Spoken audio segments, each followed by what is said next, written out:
levelnya tuh harus naik kelas. Masa Anda mau sih nggak naik kelas? Waktu sekolah aja nggak mau bukan? Pertobatan juga harus naik kelas dari tahun ke tahun, dari bulan ke bulan, dari minggu ke minggu, dari hari ke hari. Pertobatanku harus naik kelas.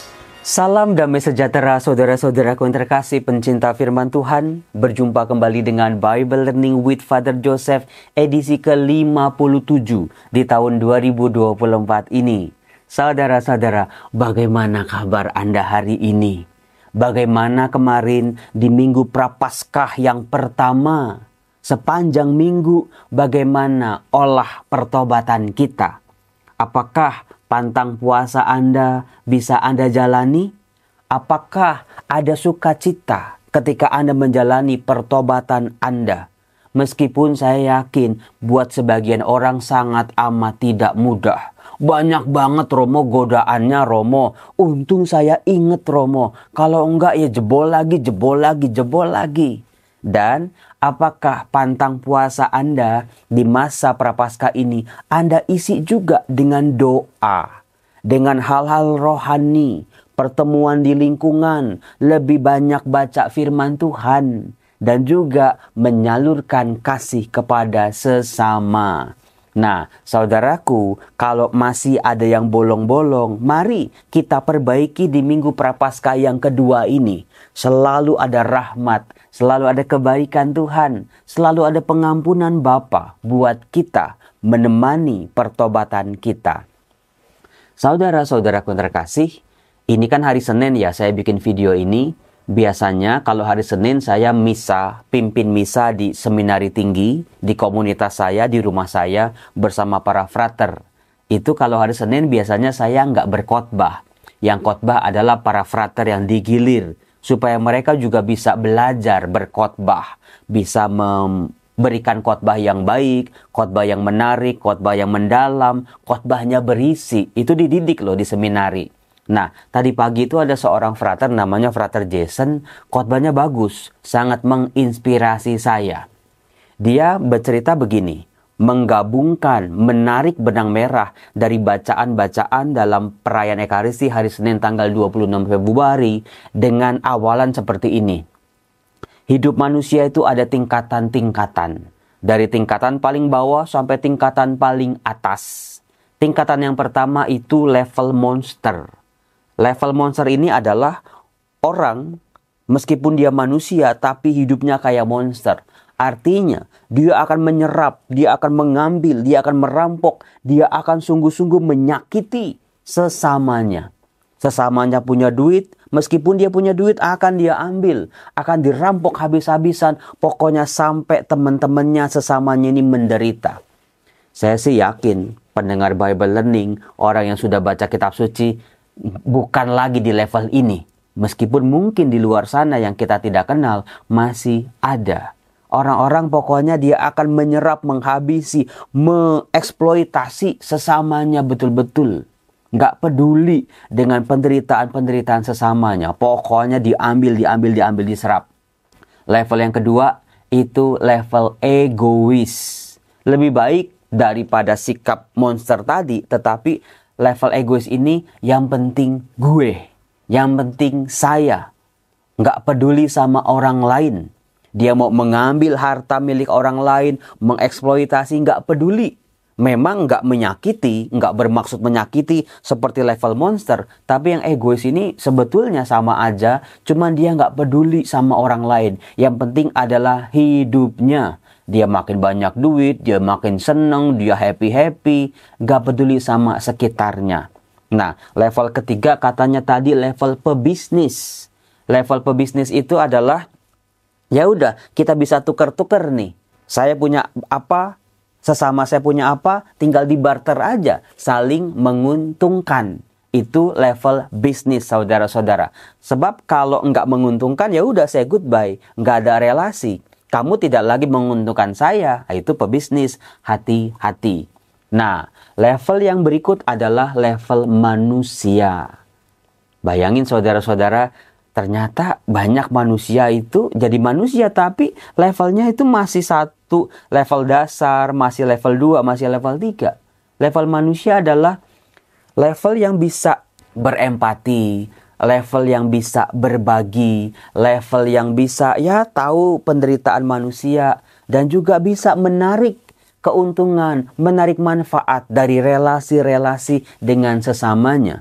Itu level manusia. Aku nggak mau disakiti, maka aku tidak mau menyakiti orang lain. Betul? Itu level manusia, tataran dasar. Nah, sebagai orang Kristiani, saudara-saudara, hidup beriman kita harus bisa melewati level manusia. Karena kita disebut sebagai anak-anak Bapa di surga. Maka nggak heran saudara-saudara, dalam bacaan Injil dalam Lukas bab 6 ayat 36 sampai 38, ajakan Tuhan Yesus adalah, hendaklah kamu murah hati, sebagaimana Bapamu adalah murah hati. Inilah level terakhir, level ilahi. Kita dipanggil untuk hidup seperti Allah pencipta kita yang murah hati. Nah, saudara-saudaraku yang terkasih, kita bisa melihat bagaimana murah hati itu kan bisa dilihat sebagai orang yang murahan. Coba contoh ya, Anda kasih uang kepada pengemis di depan rumah Anda. Kasih uang hari ini misalnya 50.000. Orang itu akan, wah terima kasih, bersyukur banget. Karena mungkin dia lagi lapar, lalu ada orang yang ngasih dia. Besok Anda kasih lagi 50.000. Lusa Anda kasih lagi 50.000. Sepanjang minggu Anda kasih itu 50.000. Sepanjang bulan sampai 3 bulan Anda kasih 50.000. Apakah rasa syukur orang itu akan sama seperti waktu kita memberinya pertama kali? Atau jangan-jangan pemberian kita sudah dianggap hal yang biasa sama dia? Betul nggak? Betul Romo. Ternyata kita yang murah hati lama-lama bisa dianggap sebagai murahan saja. Coba Anda stop atau Anda kurangilah jadi 40.000. Lama-lama orang itu akan protes. Ya Bu, biasanya 50.000. Kok sekarang 40.000? Bisa terjadi. Banyak itu terjadi di dalam kehidupan kita, bukan? Coba Anda stop. Dia bakal marah sama kita. Saudara-saudara yang terkasih, inilah level yang terakhir. Kita diajak untuk menjadi murah hati. Meskipun tantangan, godaan, orang gak terima kasih sama kita, orang gak bersyukur sama kita, orang malah jahatin kita meskipun kita sudah baikin. Ini dia level yang terakhir. Nah, saudara-saudara, kalau saya tanya kepada Anda di level yang mana? Romo, jadi di level manusiawi aja masih babak belur, Romo. Masih seringnya level bisnis, Romo. Udah saling menguntungkan aja. Kalau nggak menguntungkan, saya goodbye. Udah, nggak perlu lagi sama orang lain. Nanti kalau udah begitu jatuhnya jadi egois. Kalau udah egois, masih dijahatin sama orang, nanti jatuhnya level monster. Itulah saudara-saudara, mengapa kasih, belas kasih, kemurahan hati memampukan manusia melewati level demi level yang sebetulnya akan mendatangkan penderitaannya atau kebahagiaannya.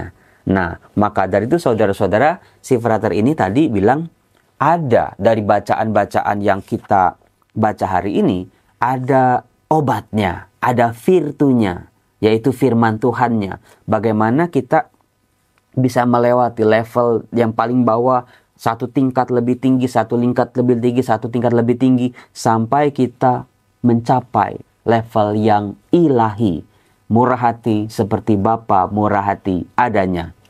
Virtunya itu disingkat tadi S3. Bukan sarjana S1, S2, S3 tapi 3S. Yang bisa membantu kita dari firman Tuhan ini. Kalau kita telisik dari nubuat Daniel bab 9 ayat 4 sampai 10, di situ kita bisa melihat doa Daniel. Saya pernah bahas ini di salah satu video saya, di mana Daniel berdoa kepada Tuhan begini. Ah Tuhan, Allah yang maha besar dan dahsyat, yang memegang perjanjian dan kasih setia terhadap mereka yang mengasihi Engkau, serta berpegang pada perintah-Mu. Kami telah berbuat dosa dan salah. Kami telah berlaku jahat dan telah memberontak. Kami telah menyimpang dari perintah dan peraturan-Mu. Kami pun tidak taat kepada hamba-hamba-Mu para nabi yang telah berbicara atas nama-Mu kepada raja-raja kami kepada pemimpin-pemimpin kami, dan seterusnya, dan seterusnya, dan seterusnya. Di sini S yang pertama adalah sadari. Betul-betul sadari, seperti Daniel, dia sadar dosa-dosa, kelemahan, kerapuhan bangsanya. Bangsanya bukannya mendekat pada Tuhan, tapi malah menjauh dari Tuhan. Bangsanya tumbuh sebagai bangsa yang tidak tahu berterima kasih kepada Tuhan. Mereka malah jatuh pada penyembahan-penyembahan dewa-dewa bangsa lain. Mereka jatuh pada perbuatan yang jahat yang satu kepada perbuatan jahat yang lain. Mereka sadar di mana level mereka. Masih di level monster, masih di level egois, masih di level pebisnis. Nggak sanggup untuk mencapai level manusia saja, nggak sanggup. Saudara-saudara, itulah langkah awal dari pertobatan kita. Sadari. Kebanyakan kalau orang bertobat, diajak untuk sadar dosa-dosanya, borok-boroknya, luka-lukanya, kepahitan-kepahitannya. Waduh Romo, borok yang udah lama ditutupin, dikorek lagi kan nggak mau lah Romo. Saudara-saudara, di dalam bacaan pertama tadi, Nabi Daniel tadi, itu kan yang kita diajak bukan cuma menyadari dosa, kelemahan, kerapuhan kita saja. Tetapi juga kita diajak untuk menyadari betapa besarnya pengampunan Tuhan. Betapa luar biasa dan hebatnya karya-karya Tuhan buat kita. Betapa agungnya Tuhan itu. Kasihnya, pengampunannya jauh lebih besar daripada dosa-dosa kita. Ada kasih Bapa yang akan mengampuni, yang akan memulihkan asal umatnya bertobat. Maka itu juga yang harus disadari, bahwa kita ini seorang yang pendosa, sangat rapuh, sangat lemah, tetapi kita juga adalah orang berdosa yang dikasihi oleh Allah. Anda mungkin pernah dicintai oleh orang yang bucin kepada Anda. Budak cinta gitu ya. Kemana-mana dijemput, kemana-mana dikasih ini, dikasih itu. Selalu ngomong I love you. Kasih Allah jauh lebih besar daripada orang terbucin di dunia sekalipun, saudara-saudara. Gak ada kasih yang lebih besar daripada kasih Allah. Itu hebatnya. Sadari. Kemudian kita diajak untuk ke level yang kedua, yaitu S2. Apa itu S2-nya? Kita bisa temukan dalam Mazmur tanggapan. Di sini kita bisa melihat pemazmur berkata, Tuhan tidak memperlakukan kita setimpal dengan dosa kita. Maka kami, umat-Mu, kawanan domba gembalaanmu, akan bersyukur. Nah ini dia. Setelah menyadari, kita diajak untuk mensyukuri. Bersyukur dengan syukur kita ini. Maka jadikanlah hidup kita sebagai ungkapan syukur atas kebaikan-kebaikan Tuhan. Hidup kita, tingkah laku, tutur kata, cara kita bersikap adalah syukurku pada kemurahan kasih Tuhan. Atas pengampunan yang bekerja dalam diri kita masing-masing. Atas rahmat demi rahmat yang bekerja dalam diri kita. Maka bentuk pertobatan kita di Minggu Prapaskah yang kedua ini, jalanilah sebagai ungkapan, simbol syukur. Bagaimana nih rasa syukur itu terungkap dalam kehidupan kita sehari-hari? Bagaimana nih uluran tangan kasih Bapa, pengampunan Bapa, aku tanggapi. Ya aku tanggapi terus lalu apa? Ungkapkan dengan rasa syukur. Dengan doa, perayaan Ekaristi, hidup rohani. Jadi pribadi yang punya hati yang baik kepada sesamanya, bisa punya hati buat orang-orang di sekitar kita. Level S2, syukuri. Setelah tadi yang pertama, sadari, syukuri. Nah, terus yang S3 apa? Ayo, yang S3 bagaimana coba? Kita bisa lihat di bacaan Injil. Dikatakan ya kalau Lukas bab 6 ayat 37 dikatakan begini. Janganlah kamu menghakimi, maka kamu pun tidak akan dihakimi. Janganlah kamu menghukum, maka kamu pun tidak akan dihukum. Ampunilah, dan kamu akan diampuni. Berilah, maka kamu akan diberi. Saudara-saudara, kalimat demi kalimat, perintah demi perintah yang dilakukan oleh Tuhan Yesus ini adalah levelnya masih manusiawi. Ya benar ya, level manusiawi kan tadi itu. Apakah hidup manusia itu bisa mendatangkan manfaat Aku kepada orang lain kepada diriku. Jangan jahat kepada orang lain, maka orang lain tidak akan jahat kepadaku. Itu level manusiawi, supaya terciptalah harmoni dalam kehidupan. Maka kalau nggak mau dihakimi, jangan menghakimi. Kalau mau diampuni, ya ampuni. Kalau mau menerima, silakan kita berbagi kepada orang lain. Itu levelnya manusiawi. Tetapi Tuhan Yesus, saudara-saudaraku, mengajak kita untuk bisa melampaui level manusiawi itu dengan ungkapan, hendaklah kamu murah hati seperti Bapamu murah hati. Seringkali kalau kita udah nggak menghakimi nih, tapi masih juga dihakimi oleh orang lain. Kalau levelnya masih di situ, akan kecewa lagi. Kita udah memberi, tapi kok nggak ada yang ngasih saya ya? Kecewa lagi. Kita udah mencoba untuk mengampuni dia, Romo, dengan segenap hati. Tapi kok saya punya salah dikit nggak diampuni juga sama dia. Nanti sakit hati lagi, marah lagi. Udah kita turun. Nanti lama-lama jadi level monster nanti. Maka pertobatan itu geraknya harus ke atas. Levelnya tuh harus naik kelas. Masa Anda mau sih nggak naik kelas?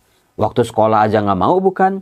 Pertobatan juga harus naik kelas. Dari tahun ke tahun, dari bulan ke bulan, dari minggu ke minggu, dari hari ke hari.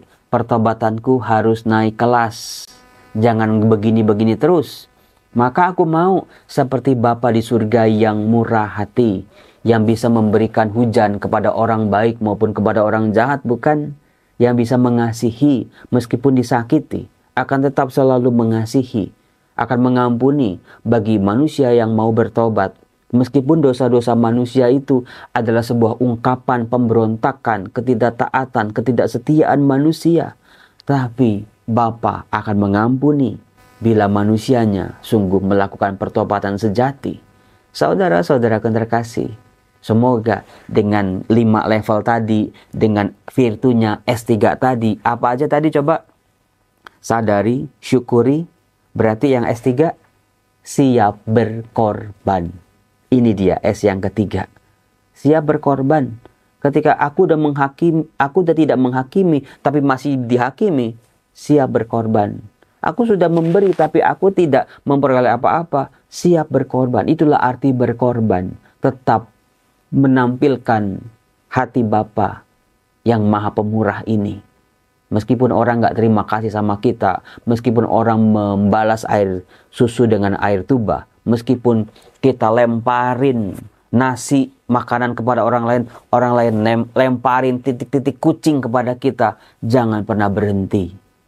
Teruslah pancarkan Allah yang pemurah, yang murah hati, bisa berbagi kepada semua orang, bisa mengampuni, tidak suka menghakimi. Salam damai sejahtera, Tuhan Yesus memberkati kita semua. Salam, selamat hari Senin.